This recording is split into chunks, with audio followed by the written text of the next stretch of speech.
యోవేలు గ్రంథం 2వ అధ్యాయము 12-13 వచనాలు. యోవేలు గ్రంథము 2వ అధ్యాయం 12-13 వచనాలు.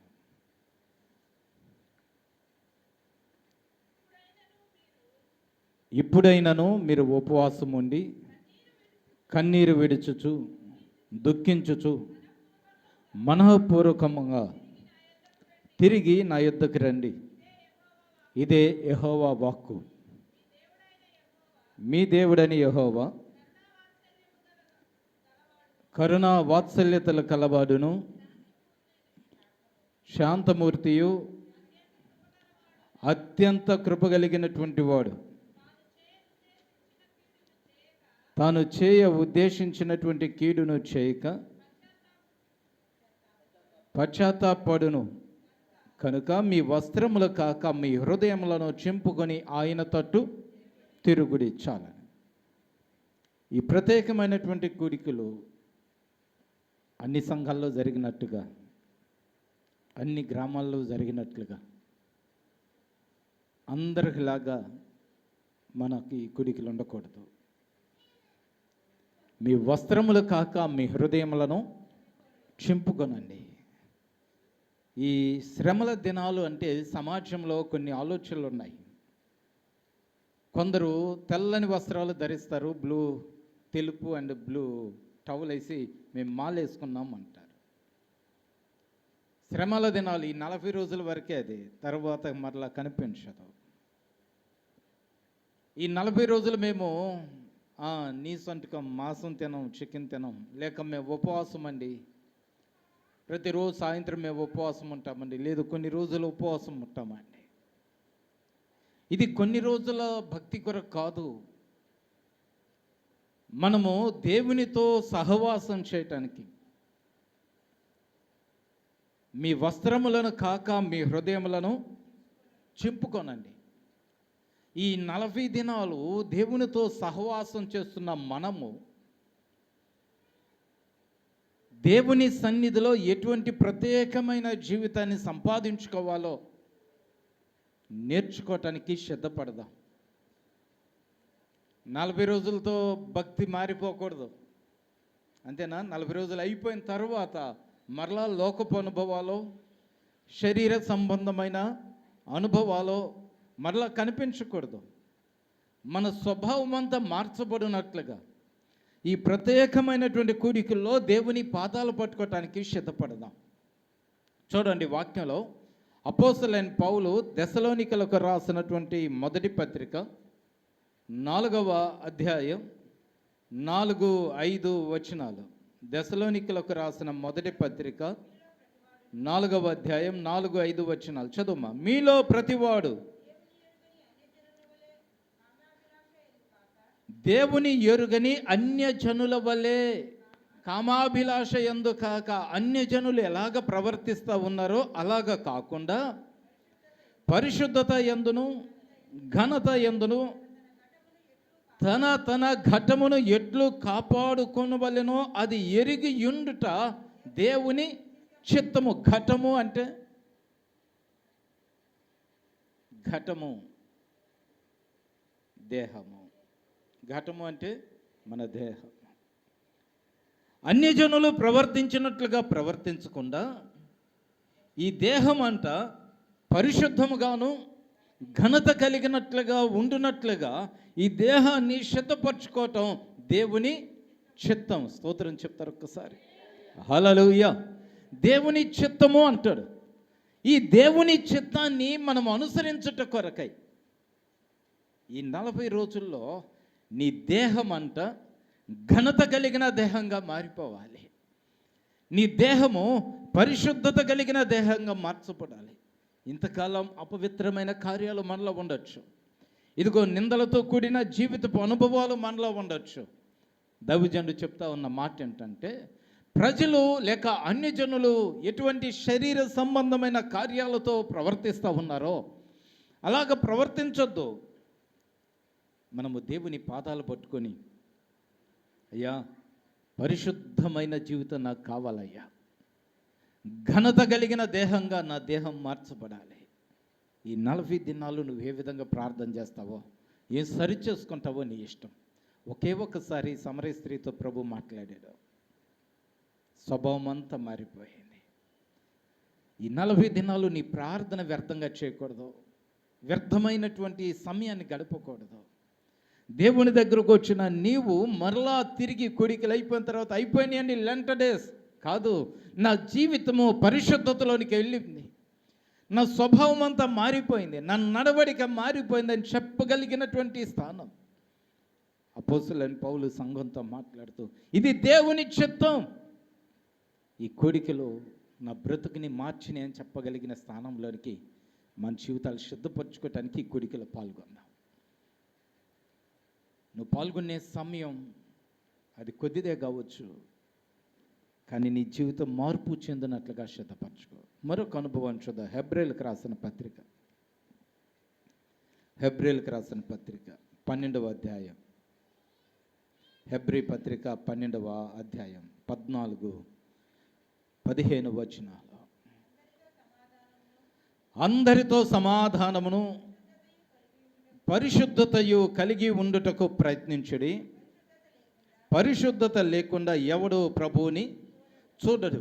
మీలో ఎవడైనాను దేవుని కృపను పొందకుండా తప్పిపోవునేమో అని చేదైన వేరు ఏదైనా మొలుచునేమో అని కలవరపడతా ఉన్నాడంట. చేదైన వేరు ఏదైనా మన లోపల మొలిచిద్దేమో. దైవజనుడికి ఎంత భారం అండి. ఎందుకు ఈ దినాల్లో మనల్ని మనం శుద్ధీకరించుకొని మన పాపముల నుండి వేరుపరచబడి తన అమూల్యమైనటువంటి రక్తము ద్వారా మనం కడగబడి పవిత్రులుగా మార్చబడాలి అంటే పరిశుద్ధత లేకుండా ఎవడు ప్రభువుని చూడలేడు. అందుకే అందరితో మీరు సమాధానంగా ఉండండి. కుదరదు కదా. ఇది కాకుండా ఏదైనా చెప్పండి పాష్ గారు. అందరితో సమాధానంగా ఉండండి. చేదైన వేరు నీ లోపల మొలిచిద్దామో జాగ్రత్త సుమా. ఎక్కడికక్కడ సరి చేసుకోవటానికి నేర్చుకుందాం. మన లోపాలు సరి చేసుకుందాం. పాటలు పాడినంత మాత్రానో, ప్రార్థన చేసినంత మాత్రానో, పరిచర్య చేసినంత మాత్రానో, వాక్యాన్ని బోధించినంత మాత్రాన మన పరిశుద్ధులం కాలేమో. యోహాను రాసిన మొదటి పత్రిక 1వ అధ్యాయం 9వ వచనంలో, మన పాపములను మనం ఒప్పుకొని నీ ఎడల ఆయన నమ్మదగిన వాడు నీతిమంతుడు గనక సకల దుర్నీతి నుండి మనలను పవిత్రులుగా చేస్తాడంట. మన పాపాన్ని ఏం చేయాలి? ఇప్పుడు నీ లోపల ఉన్న అసమాధానాన్ని విడిచిపెట్టు, సమాధానపడు. నీ లోపల ఉన్న శరీర కార్యాలను విడిచిపెట్టు, పరిశుద్ధపరచబడు. ఈ లెంట డేస్లో ఈ ప్రత్యేకమైనటువంటి కూడికల్లో దేవుని పాద సన్నిధిలో సాగిలపడడానికి శ్రద్ధపడదాం. దేవుని యొక్క చిత్తాన్ని అనుసరించడానికి శ్రద్ధపడదు. ఏంటి దేవుని చిత్తం? పరిశుద్ధత కలిగి ఉండాలంట. ఈ దేహము ఘనమైన దేహంగా మార్చుకోవాలి. ఇది దేవుని చిత్తం. సమాధానము కలిగి ఉండాలి. ఇది దేవుని చిత్తం. చెదైన వేరు అంటే ఈ వేరొక చెడు తలంపు మన లోపల పుట్టకుండా, మన లోపల వేరొక నైజం ఏలుబడి కాకుండా, శరీర సంబంధమైన తలంపులు మనల్ని తరమకుండా మనల్ని మనం సిద్ధపరచుకుందాం. చేదైన వేరు ఏదైనా మొలుచునేమో అని దౌర్చండంట వేదన పడుతూ ఉన్నాడు. మన దేహాల్ని, మన ఘటమును పరిశుద్ధంగా సిద్ధపరచుకుందాం. ఈ 40 రోజులు ముగిసేసరికి మన ఆధ్యాత్మిక జీవితంలో మార్పు చూడాలి. మన ప్రార్థనా జీవితంలో మార్పు ఉండాలి. మన భక్తిలో మార్పు ఉండాలి. మన విశ్వాసపు అనుభవాల్లో మార్పు ఉండాలి. దేవుని యొక్క స్వారూప్యానికి మార్చబడిన బిడ్డలుగా మన జీవితాలు సిద్ధపరచుకుందాం. బైబిల్ గ్రంథంలో 40 దినాలకి చాలా ప్రాముఖ్యతలు ఉన్నాయి. 40 దినాలు దేవునితో సహవాసం చేసిన బిడ్డల యొక్క అనుభవాలు క్లుప్తంగా కొన్ని మాటలు చెప్పి ముగించేస్తా. చూడండి, వాక్య భాగంలో ద్వితీయోపదేశకాండం, నిర్గమకాండంలోనికి రండి. ముందు నిర్గమకాండము 24వ అధ్యాయము, నిర్గమకాండము 24వ అధ్యాయము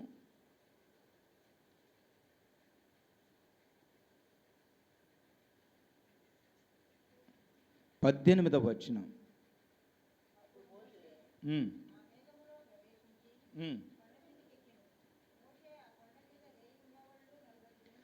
మోషే ఆ కొండ మీద రేయింబవళ్ళు 40 దినములు ఉండెను. చాలు, 40 రోజులంట మోషే దేవుని సన్నిధిలో కొండ మీద నిలిచి ఉన్నాడు. మోషేతో దేవుడు మాట్లాడుతూ ఉన్నాడు. మోషే దేవుని ముఖ దర్శనాన్ని చూస్తూ ఉన్నాడు. దేవుడు మోషేతో మాట్లాడుతూ ఉండగా 40 రోజులు గడిచిపోయినాయి. ఎందుకు మోషే కొండ మీదకి వెళ్ళాడు అంటే, దేవుడు నివసించే ఒక పరిశుద్ధమైనటువంటి మందిరాన్ని నిర్మించడానికి దేవుడు ఒక ప్రణాళికను సిద్ధపరచాడంట.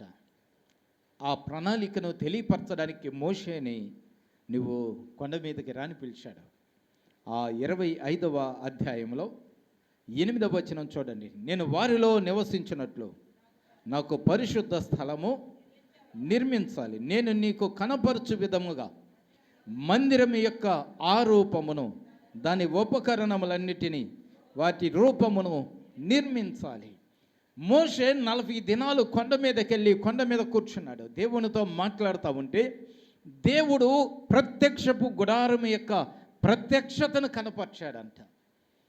దేవుని మందిరం ఎలాగ నిర్మించబడాలో, దేవుని మందిరం ఎలాగ కట్టబడాలో, ఆ మందిరం యొక్క కొలతలేంటో, ఆ మందిరంలో వాడవలసినటువంటి వస్తు సామాగ్రి ఏంటో, ఆ మందిరానికి ఉపయోగించవలసిన కర్రలేంటో, ఆ కర్రలకు ఉపయోగించవలసినటువంటి బంగారం ఏంటో, వెండంటే అంతని వివరణ మోషేకి తెలియపరిచాడంట. 40 రోజుల్లో మోషే దేవుని మందిరం యొక్క ప్రత్యక్షతను కనుగొన్నాడు. స్తోత్రం చేద్దామా. దేవుని మందిరం యొక్క ప్రత్యక్షత, దేవుని మందిరం యొక్క ప్రత్యక్షత ఏంటో నేర్చుకొని కిందకు వచ్చిన తర్వాత మందిరాన్ని నిర్మించడానికంటే ప్రత్యక్షపు గుడారాన్ని నిర్మించడానికి సిద్ధపడ్డాడు. దేవుడు ఏ విధంగా అయితే ప్రత్యక్షపు గుడారాన్ని నిర్మించమన్నాడో ఆ విధంగా దేవుని యొక్క ప్రత్యక్షపు గుడారం కంప్లీట్ చేయగలిగాడు మోషే. దేవుని బిడ్డలారా, 40 రోజుల్లో మోషే దేవునితో గడుపుతుండే. అక్కడ ఆయన ఉపవాసమే. భోజనం చేశాడా? ఆహారం ఏమి తీసుకున్నాడా? తీసుకోలే. ఈ శ్రమల దినాల్లో కొంతమంది తీర్మానాలు చేసుకుంటారు. నేను ఉపవాసం ఉంటా, అసలు ఏం తిన్ను, ఏం తాగను. చేసుకున్నావా? చేసావు, రైట్. 40 రోజులు ఉపవాసం ఉంటామని నేను ప్రేమతో మనది, నీ ఉపవాసం అవసరంలా. బ్రతుకు మారితే చాలు, మన స్వభావం మారితే చాలు, ప్రార్థనా జీవితం మారితే చాలు, మన శరీర కోరికల మీద విజయం పొందుకుంటే చాలు మనకి. దేవుని స్తోత్రం చెప్పండి. హల్లెలూయా. ఏం మారాలి ఇప్పుడు? వాక్యలో చెప్తున్నాడు కదా, పరిశుద్ధత ఘనత కలిగిన ఘటంగా నీ దేహాన్ని మార్చుకోవాలి. సమాధానము కలిగిన వ్యక్తిగా, పరిశుద్ధత కలిగిన వ్యక్తిగా మన జీవితాలు సిద్ధపరచుకోవాలి. ఏ చేదైన వేరు మనలో మలవకుండునట్లుగా ఏం చేయాలి? ఇప్పుడు చేను దున్నితేనే కదా మలవకుండా ఉండేది, అవునా? చేను దున్నకుండా వదిలిపెట్టండి, 1 సంవత్సరం ఏమైంది? బీడేసిపోయింది, రకరకాల మొక్కలన్నీ వచ్చేస్తాయి. ఇప్పుడు చేదైన వేరు లోపల మలవకుండా ఉండాలంటే ఏం చేయాలి? చేను ఎప్పటికప్పుడు దున్నుతూ ఉండాలి, సరి చేసుకోవాలి. మన లోపల చేదైన వేరు మలవకుండా ఉండడానికి మనల్ని మనం సరి చేసుకోవాలి, చెక్కుకోవాలి. 40 రోజులు మోషే కొండ మీదకి వెళ్ళాడంట. ప్రభుతో మాట్లాడుతూ ఉన్నాడు. బాగా గమనించండి.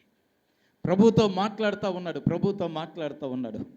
ప్రభుతో మాట్లాడుతున్న మోషేకి దేవుడు ఒక ప్రత్యక్షతనిచ్చాడు. ప్రత్యక్షపు గుడారం యొక్క అనుభవం అంతటిని తన కన్నుల ముందు ఉంచాడు. ఎంత గొప్ప ధన్యత.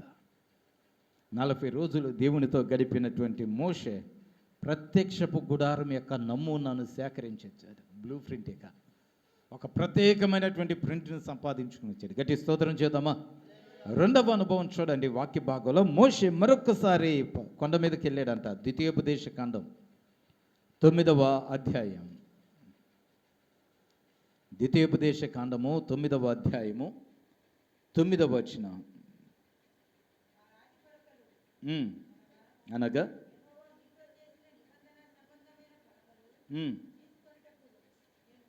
నేను కొండ ఎక్కినప్పుడు అన్నపానములు మాని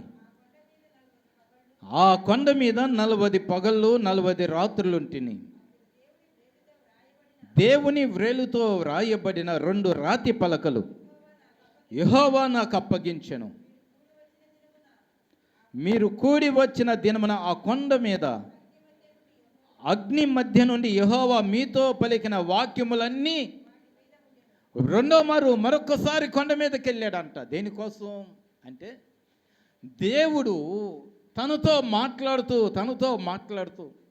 తను మాట్లాడినటువంటి ప్రతి మాటనంట రాతి పలకల మీద చెక్కాడంట. ఎవరు రాశారు ఈ మాటలు అంటే దేవుడే వ్రాసాడు. దేవుడే ఆ పలకలను సిద్ధపరిచాడు.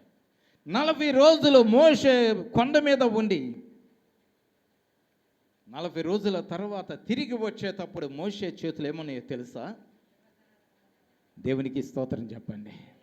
40 రోజుల తరువాత మోషే ఏం సంపాదించుకొని వచ్చాడు అంటే, ఒకటి ప్రత్యక్షపు గుడారం యొక్క నమూనా లేక అనుభవాన్ని సంపాదించుకొని వచ్చాడు. రెండవది, మోషే 40 రోజులు కొండ మీద ఉండి దిగి వచ్చేటప్పుడు ఏం సంపాదించుకున్నాడయ్యా అని చూస్తే, నిబంధన సంబంధమైన పలకలను, దేవుడే తొలిచిన పలుకులు, దేవుని చేత వ్రాయబడినటువంటి నిబంధన పలకలను చేతబట్టుకుని వచ్చాడంట. ఈ నిబంధన పలకలు ఏంటో తెలుసా? ప్రపంచానికి ఆశీర్వాదం కలిగ చేయగలిగినటువంటివి. దేవుని స్తోత్రం చేద్దామా? ద్వితీయోపదేశ కాండం 28వ అధ్యాయం 1వ వచనం ఒకసారి చదువుతారు.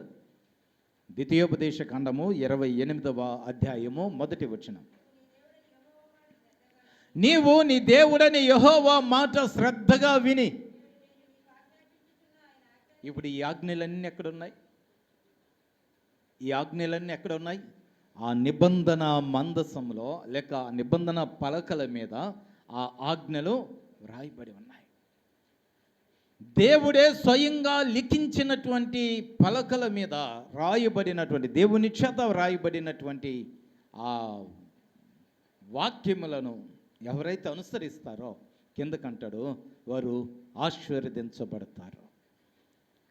నీ ప్రతి పనిలో, ప్రతి స్థితిలో దేవుడు నిన్ను ఆశీర్వదిస్తాడని 28వ అధ్యాయంలో మనం చదువుతూ ఉంటాం. ఈ నిబంధన వాక్యములను ఎవరు అనుసరించగలుగుతారు? ఎక్కడున్నాయండి నిబంధన వాక్యములు అంటే? దేవుడు ఆ పలకల మీద రాశాడు. మోషే 40 రోజులు దేవునితో గడిపి ఆశీర్వాద సంబంధమైనటువంటి పలకలను తీసుకుని వచ్చాడంట. స్తోత్రం చేద్దామా? తన ఇంటి వారికైనా లేక ప్రపంచానికి సరిపోయే ఆశీర్వాదమా దాంట్లో ఉందంటే, ప్రపంచానికి సరిపోయే ఆశీర్వాదం.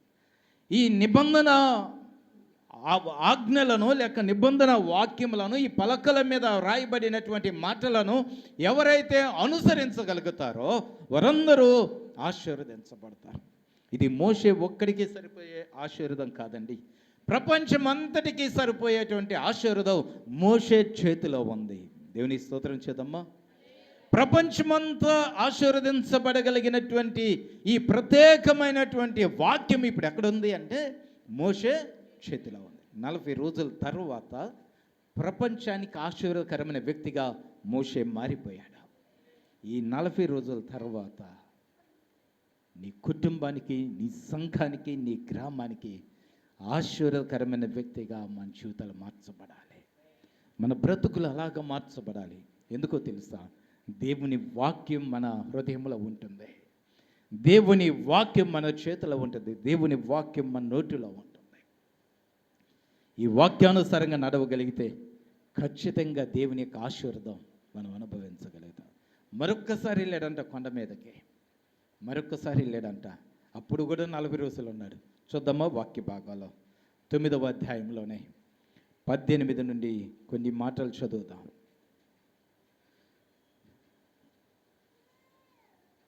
17వ వచనం నుండి చదవండి.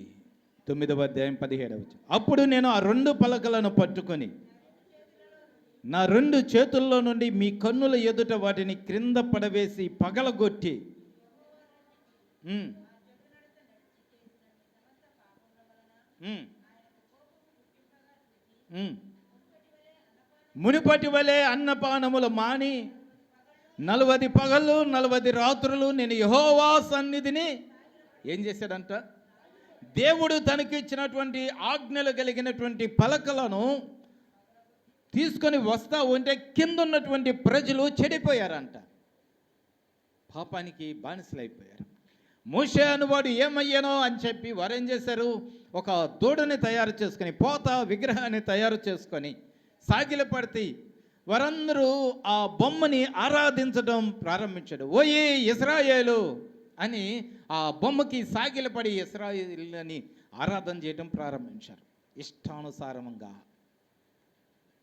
వ్యసనాలకి బానిసలైపోయాయి, చెడుతనానికి అలవాటైపోయి ఇష్టానుసారంగా ఉంటే దేవుని కోపం అంట వారి మీదకి వచ్చేసింది. దేవుడు అంటాడు, ఒక్కసారి మోషే నువ్వు పక్కకు జరుగు, వీరిని హతమారుస్తాను అంటే ఇప్పుడు మోషే మరలా కొండ మీదకి వెళ్ళాడంట. ప్రభువా దయతో వీరిని క్షమించయ్యని ప్రార్థన చేయడానికి వెళ్ళాడు.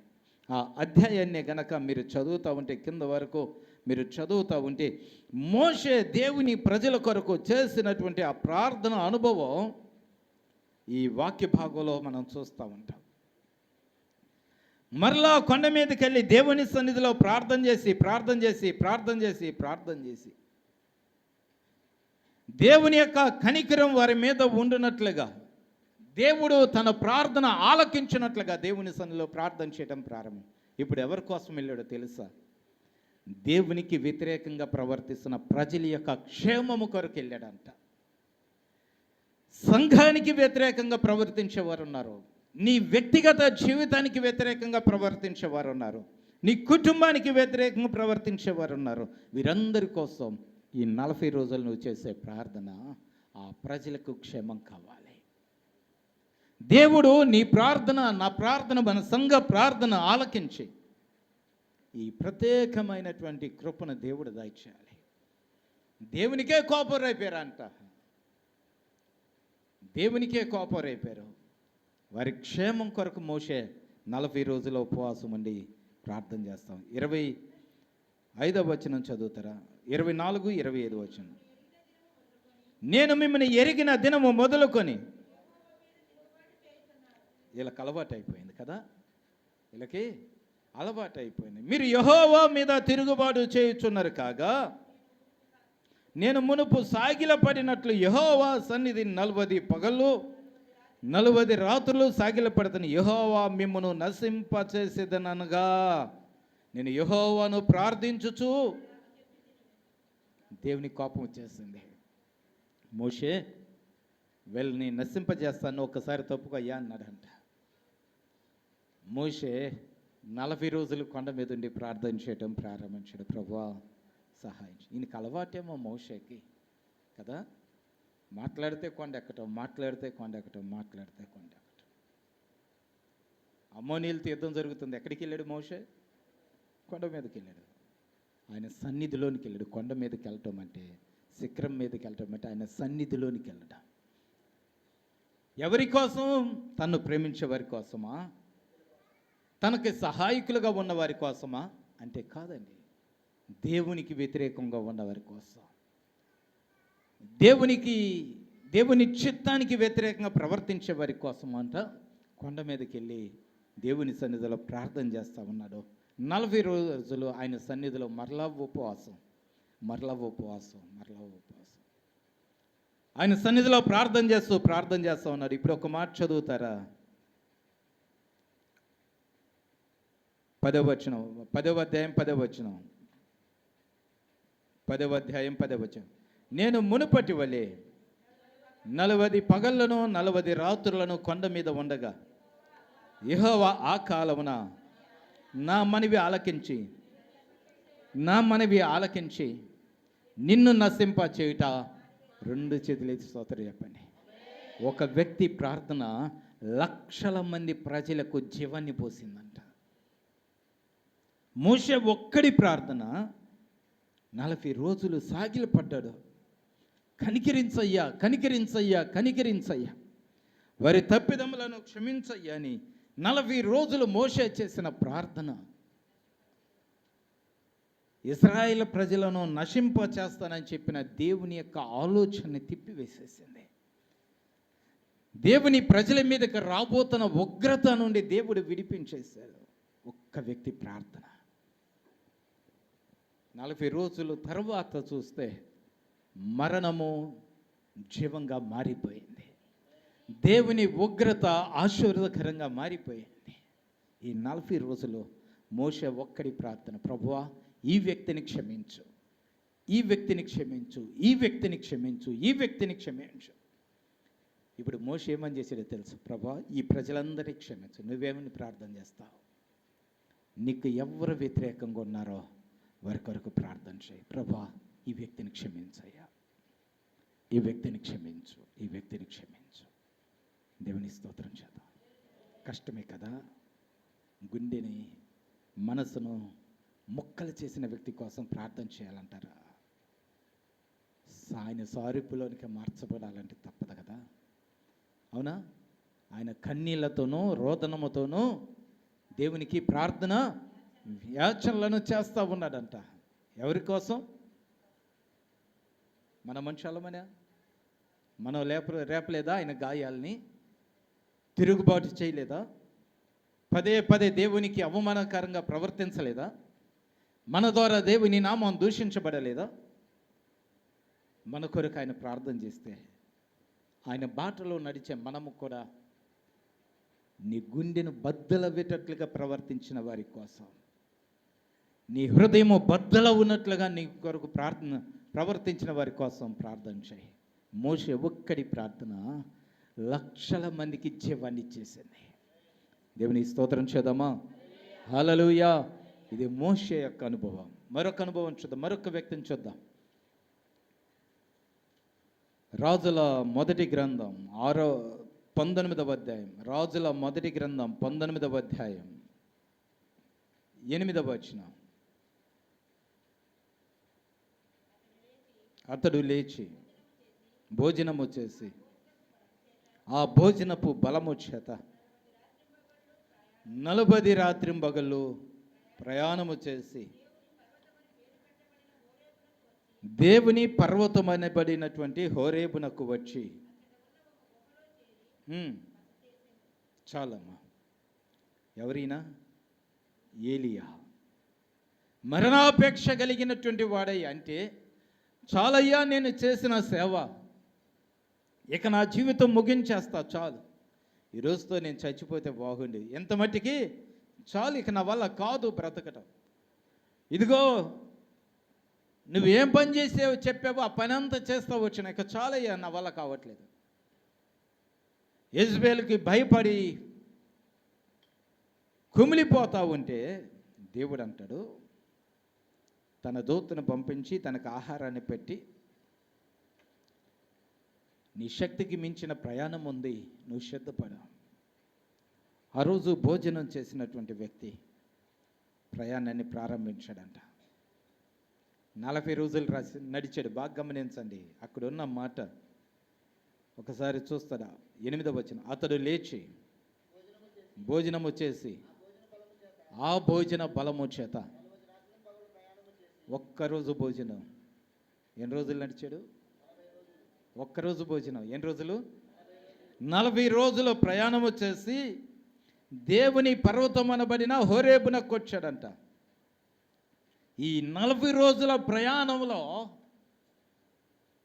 తన లోపల పని చేసినటువంటి ఆ మానవ నైజం నరికి వేయబడిపోయింది. మీరు బాగా గమనించండి. 40 రోజుల ప్రయాణంలో తన స్వభావము, తన స్థితి అంతా మారిపోయిందండి. అప్పటి వరకు అభిషేకం కలిగిన దైవజనుడు ఆయన, ప్రభావము కలిగిన వాడు, ఆకాశము నుండి అగ్నిని కురిపించగలిగినటువంటి ఆత్మ కలిగినటువంటి గొప్ప దైవజనుడు ఆయన. చనిపోయిన వారిని తిరిగి లేపగలిగినటువంటి వాడు. ఆయన ద్వారా అద్భుతమైన కార్యాలని దేవుడు జరిగించాడు. రాజులను సైతం ఎదిరించగలిగిన అభిషేకం కలిగినటువంటి ఏలియా ఒకానొక దశలో కుమిలిపోయాడంట. ఇక నా వల్ల కాదయ్యా జీవించటం, ఇక నా వల్ల కాదయ్యా బ్రతకటం, మరణాపేక్ష కలిగినటువంటి వాడై ఇక నా వల్ల కాదు, నా వల్ల కాదు, నా వల్ల కాదు, ఇక చాలు. 40 రోజుల ప్రయాణం అంట. ఈ ప్రయాణంలో దేవుడు తన స్థితి అంతటిని మార్చివేసి మరలా బలమైనటువంటి అభిషేకం కలిగిన వ్యక్తిగా మార్చేశాడు. స్తోత్రం చేద్దామా.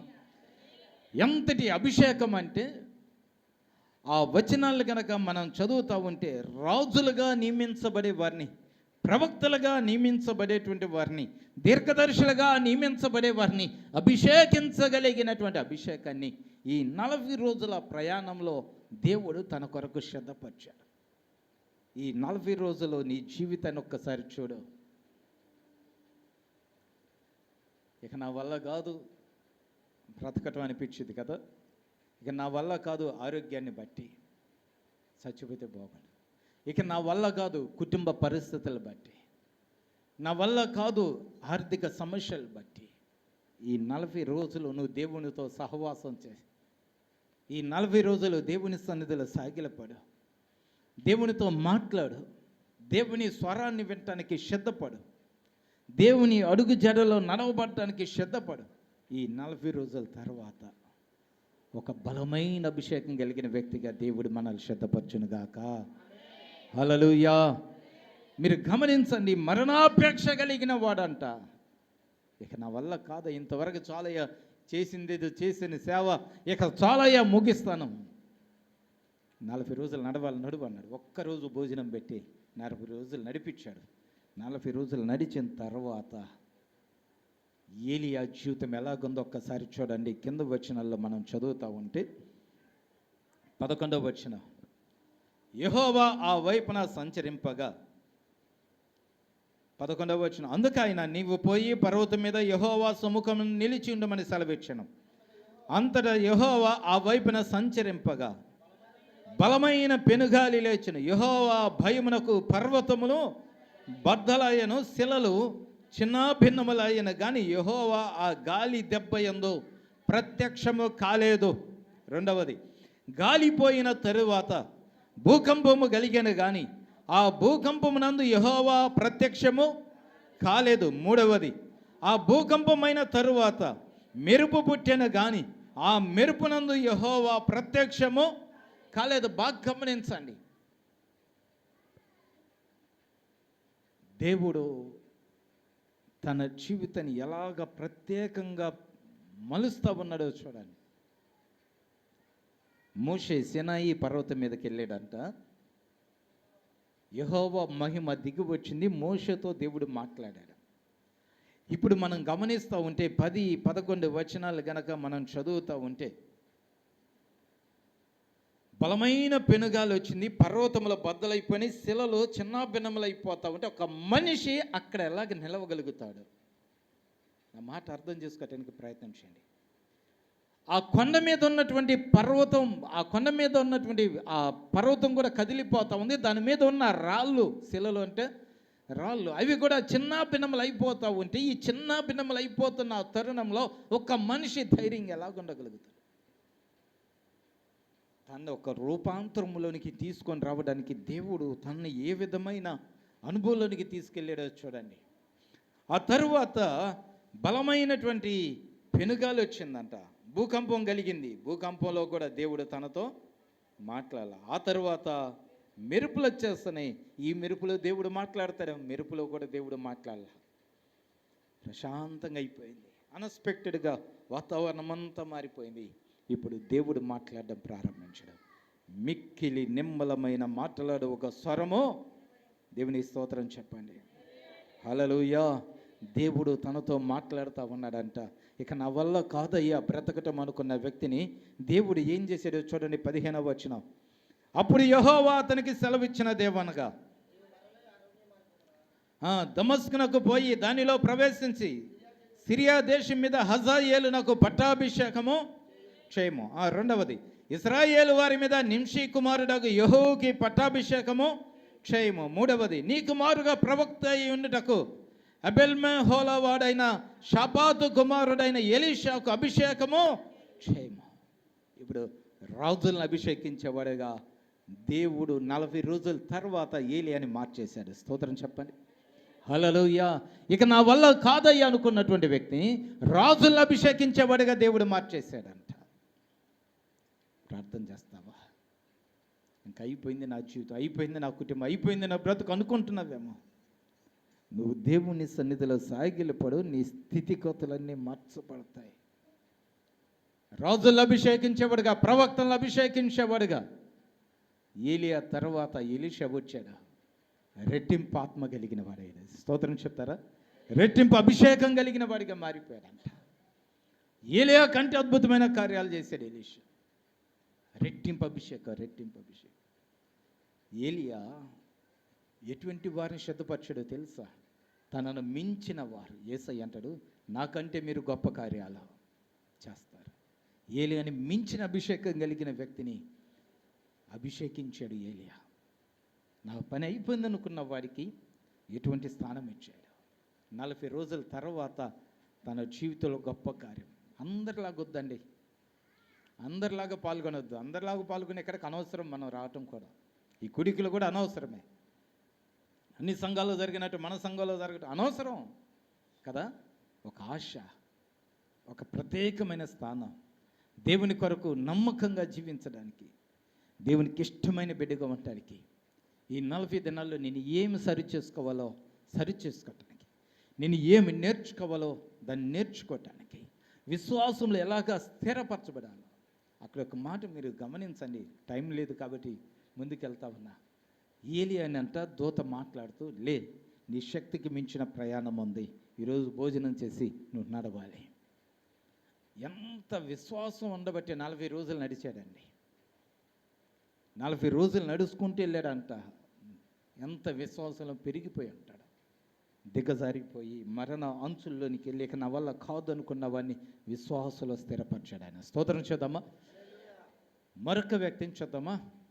యేసుక్రీస్తు ప్రభువారు మత్తయి సువార్త 4వ అధ్యాయం 1వ వచనం. మత్తయి సువార్త 4వ అధ్యాయం 1వ వచనం.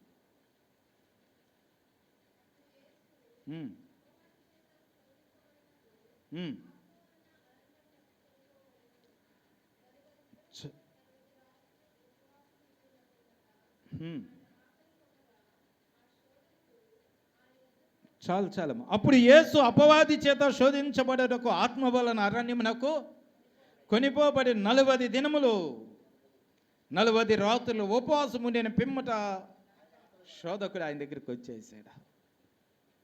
ఇప్పుడు యేసుక్రీస్తు ప్రభువారు అప్పటి వరకు తల్లిదండ్రుల యొక్క ఆలోచన బట్టి, తల్లిదండ్రుల యొక్క అడుగుజాడలు బట్టి, తల్లిదండ్రుల యొక్క చిత్తంలో నడిపించబడ్డాడు, బాప్తిసం పొందాడు. ఇప్పుడు తండ్రి చిత్తం జరిగించాలి, దేవుని పని చేయాలి. ఈ పని చేయడానికి తను సిద్ధపరచుకుంటూ ఉపవాసం ఉండాలంటే ఎన్ని రోజులు? 40 రోజులు, పగలు రాత్రికి ఏం 40 రోజులు ఉపవాసం ఉండి ప్రార్థన చేస్తూ ఉన్నాడు. అపవాది తను శోధించటం మొదలైంది. 40 రోజుల తర్వాత ఏం చేశాడో తెలుసా? బలమైన అభిషేకాన్ని ఆయన అనుభవించాడు. దేవుని యొక్క కృపేంటో ప్రజలు రుచి చూచినట్లుగా, దేవుని కనికరమేంటో ప్రజలు రుచి చూచినట్లుగా ఇదిగో ఆశ్చర్యమైన కార్యాలు ఆయన జరిగిస్తూ వచ్చాడు. మార్కు సువార్త 1వ అధ్యాయం, మార్కు సువార్త 1వ అధ్యాయం 12వ వచనం. వెంటనే పరిశుద్ధాత్మ ఆయనను అరణ్యంలోనికి త్రోసుకొని పోయాను. సాతాను చేత శోధింపబడుచు అరణ్యంలో 40 దినములు అడవి మృగములతో కూడా ఉండెను. మరియు దేవదూతలు ఆయనకు ఇప్పుడు ఎవరు వచ్చేసారు? 40 రోజులు ఆయన శోధించబడతా ఉంటే ఇప్పుడు ఎవరు వచ్చారు ఆయన దగ్గరికి? దేవదూతలు వచ్చారంట. దేవదూతలు వచ్చారు. ప్రేమతో మనం చేస్తా ఉన్నా, మనము దేవుని సారీపులోనికి మార్చబడతా ఉంటే దేవుడు తన దూతల్ని మనకు తోడుగా ఉంచుతాడు. ఆయన సన్నిధి ఏంటో మనం అనుభవించగలుగుతాం. కాబట్టి మా చర్చిలో కూడా కుడికిలు పెడుతున్నారండి, వెళ్తున్నాం కాదు. చెప్పాం కదా ఇందాక దైవజనులు సెలవిచ్చినటువంటి మాట ఎలాగుండాలంట? నీ ఘటము ఘనత కలిగిందిగా, పరిశుద్ధత కలిగిందిగా, సమాధానము కలిగినదిగా, చేదైన వేరు మొలవకుండా ఈ 40 రోజులు నువ్వు భూమిని దున్నినట్లుగా నీ హృదయాన్ని దున్నుతూ ఉంటే తర్వాత ఉండేది మహిమ కలిగిన జీవితం. స్తోత్రం చేద్దామా. ఆ ఉన్నతమైన స్థానాన్ని సంపాదించడానికి సిద్ధపడదాం. దేవుడి మాటలు దీవించునుగాక. ఆమేన్. తలలో ఉంచండి, ప్రార్థన చేసుకుందాం. ప్రార్థన ఆశీర్వాదంతో కార్యక్రమాన్ని ముగించిన ప్రతి ఒక్కరు ఒక్కసారి ప్రార్థన చేస్తే ఒక్క మాట ప్రభుని అడగలుగుతావా?